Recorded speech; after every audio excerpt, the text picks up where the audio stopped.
Otep à tous, il y a eu tentative de coup d'État hier au Tchad. Eh oui, c'était sérieux. Les militaires, qui étaient guidés par le général Saleh Déby, qui doit être, voilà, Déby Itno, bien entendu, qui doit être un parent, un cousin de Idriss Déby, ont tenté de prendre le service de renseignement. Ah oui, ils ont attaqué le service de renseignement du Tchad.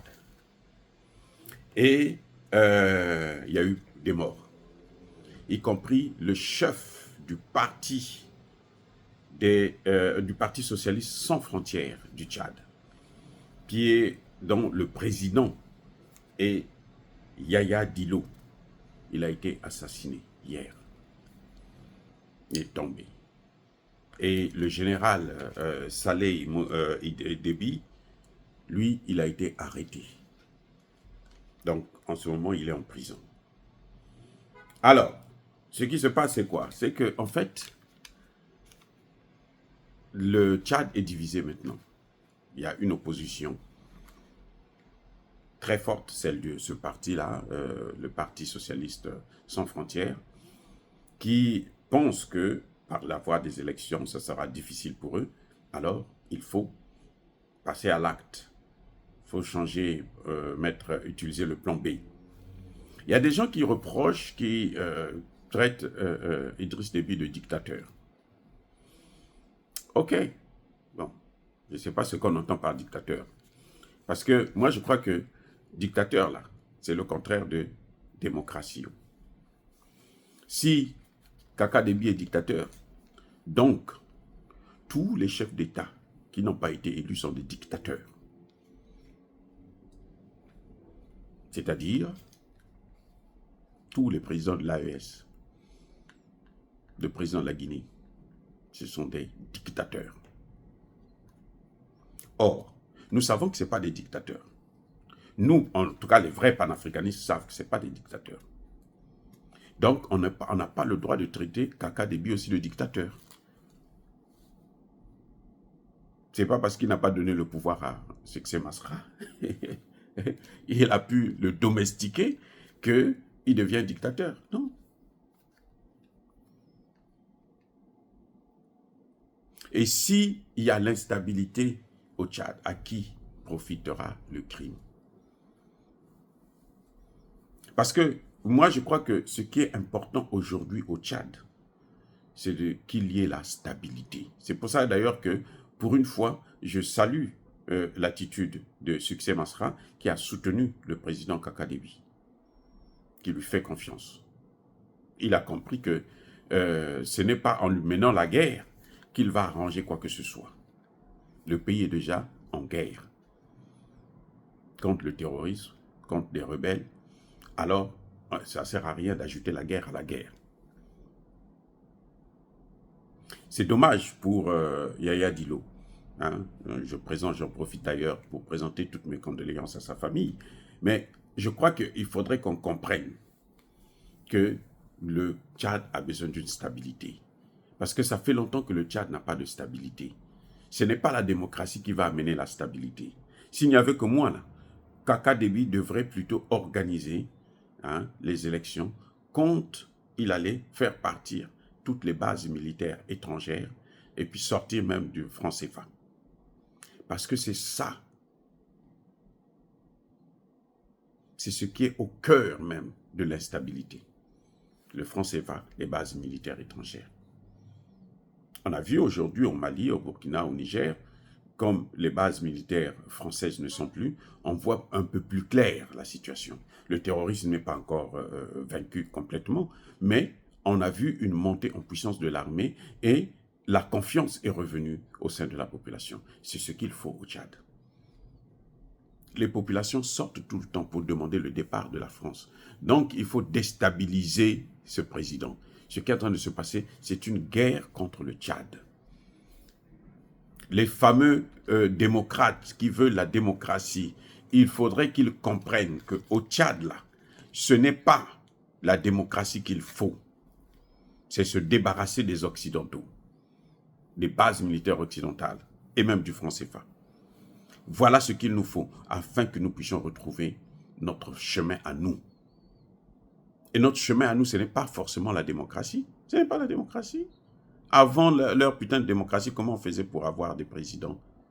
Comment nos royautés ayant existé? C'était avec la démocratie? Non. On avait des méthodes pour élire un dirigeant, un leader.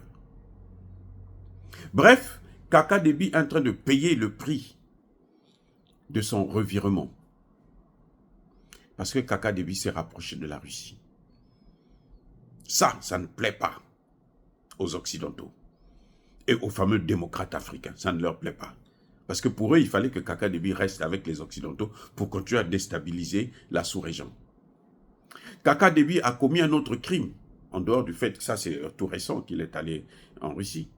Le vrai crime que Kaka Déby a commis, c'est de refuser de céder son sol à la France, à l'armée française, pour mener la guerre contre le Niger. Les démocrates qui aiment le Niger, qui parlent du Niger, parce qu'ils savent que le Niger a pu se débarrasser de la France. Mais le Niger a pu se débarrasser de la France à cause de qui? Mais à cause de Kaka Déby, là. Kaka Déby avait promis aux Nigériens que je ne laisserai pas les gens vous attaquer de mon territoire. C'est ça que nous voulons. Je répète, c'est ça là. Ça, c'est ce que nous voulons. Vous vous souvenez que après le coup d'État, Kaka Déby est le premier chef d'État qui a rencontré le général Tchani. Les deux sont des généraux. Ils ont discuté, ils ont parlé. Ils ont pu se faire comprendre. Et depuis que Kaka Déby est parti, il n'est plus jamais revenu. Il a seulement dit, moi, je ne laisserai pas faire la guerre depuis mon territoire. Et les démocrates qui critiquent Kaka Déby parce qu'ils veulent l'affaiblir.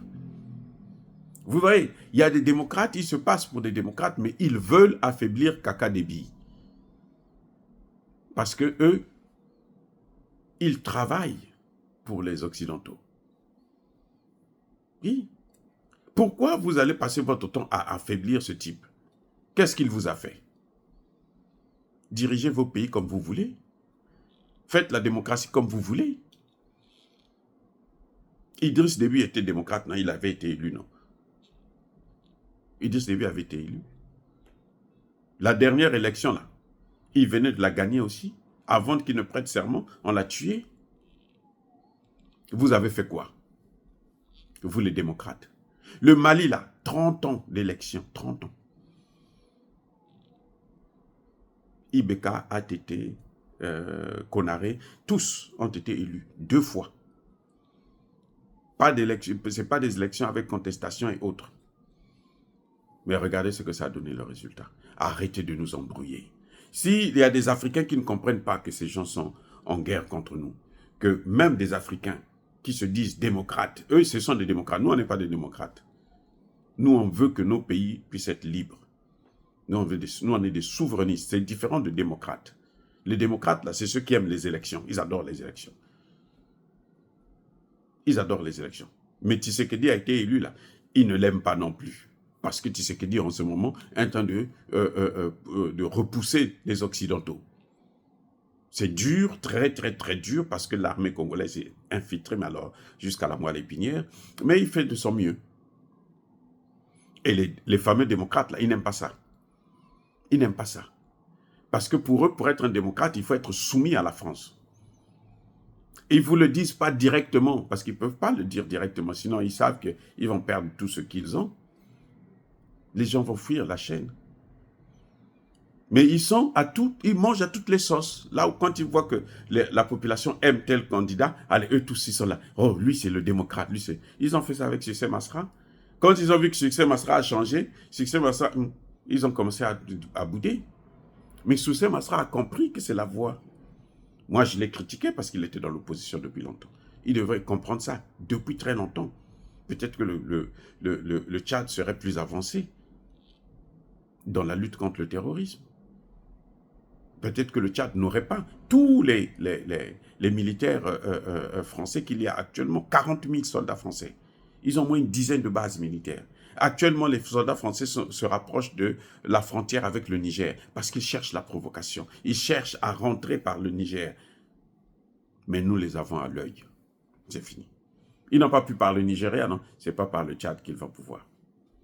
Ils voulaient faire la même chose à travers le Nigeria. Aujourd'hui, le Nigeria lui-même, il est en train de brûler. Parce que ces gens vous apportent la poisse. Donc, le Tchad, Kaka Déby a commis 2 graves erreurs. De refuser de céder son sol et de, comment dirais-je, de se rapprocher de la Russie. Ça, c'est le crime de lèse-majesté. C'est impardonnable pour l'OTAN. Voilà le problème qu'il y a. Or, s'il n'y a pas la paix au Tchad, si Kaka Déby ne maintient pas la stabilité au Tchad, ça va être dur d'amener la paix au Soudan. Ils savent. Ils savent. Ça va être dur d'amener la paix au Soudan. Ça va être, ça va freiner la montée en puissance du Centrafrique. Le Tchad est la clé à la fois pour le Soudan, pour le Niger, pour le Centrafrique, mais aussi pour le Cameroun. J'ai dit mais aussi pour le Cameroun. Dans une certaine mesure, même pour le Nigeria, le grand Nigeria là. Le Tchad a une position clé, stratégique. Pour nous, Africains, il faut qu'il y ait la stabilité, il faut un homme qui va maintenir la paix. En tout cas, peut-être pas la démocratie, mais qui va maintenir la stabilité. Que les Occidentaux ne puissent pas prendre le Tchad. S'ils prennent le Tchad, s'ils contrôlent le Tchad, s'ils ont un gouvernement qui est à leur guise, qu'ils peuvent manipuler comme ils veulent, ils vont déstabiliser toute la sous-région. À la fois en Afrique centrale, en Afrique de l'Ouest et au Soudan, dans le Sahel. Voilà ce qui est en train de se passer. Et c'est ça le grand problème que Kaka Déby doit gérer.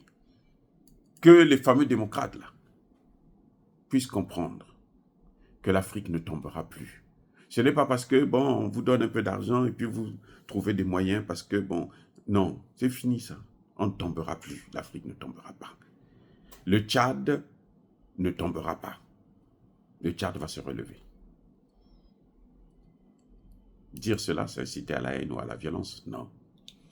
Yaba Kolerve, Yamalembe. Encore une fois de plus, bien-aimés frères et sœurs, je persiste et je signe. Soyez bénis, soyez abondamment bénis par le Dieu des Kémites et par nos ancêtres angélisés, mais que tous ceux qui persécutent le continent africain le pillent et le déstabilisent, qu'ils soient noirs, blancs, chinois, arabes, juifs, indiens, qui qu'ils soient punis, maudits, foudroyés, neutralisés, écrasés, effacés par le Dieu des Kémites et par nos ancêtres angélisés. Vive l'Afrique éternelle, j'ai dit et j'assume.